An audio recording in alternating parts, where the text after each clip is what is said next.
Hi everyone, Chase Bassett here with Ellerbrock-Norris. I hope everybody is staying safe and healthy and having a good start to the summer. Today I want to shoot another video as part of the Enterprise Risk Management series that I've been putting together. If you'll remember, we look at risk in 10 different impact areas, and we've already been through 3 of those, 1 being business continuity, 2 being property casualty insurance, 3 being benefits and retention of employees. And today I want to discuss what we refer to as key personnel planning. Now, what do I mean by key personnel? And this refers to individuals that are key to the success of the organization.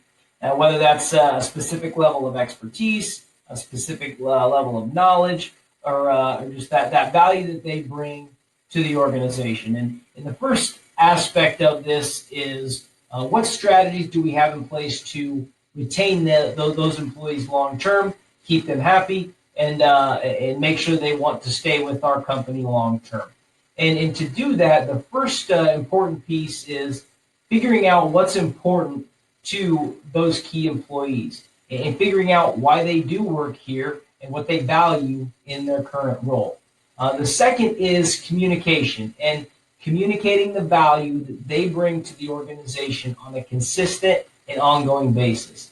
And the third piece of this is what benefits package are we offering these key employees that maybe aren't available to other employees. And it can be things like deferred compensation or profit sharing, maybe some ownership in the company, or maybe some things that aren't as common like personal financial planning or personal risk planning.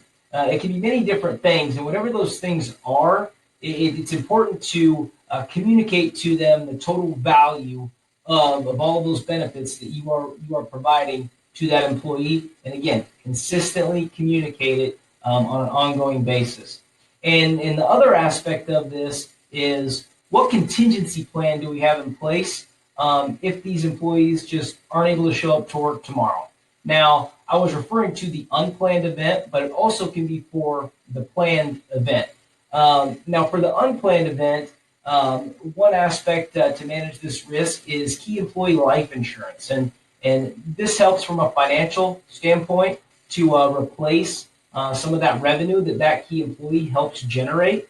And it also refers to as having a replacement program in place or a cross-training program in place so that if that key employee is gone, who's going to fill their shoes? Who's going to start taking on their role so that we don't see a huge dip in revenue and that value isn't totally lost when that key employee is gone. And the other aspect is the planned event, and this might be due to retirement. And the key aspect there is making sure that we plan for this. You know, it's not something that we can implement the day that employee decides to retire. It needs to be planned for and well thought out, well in advance.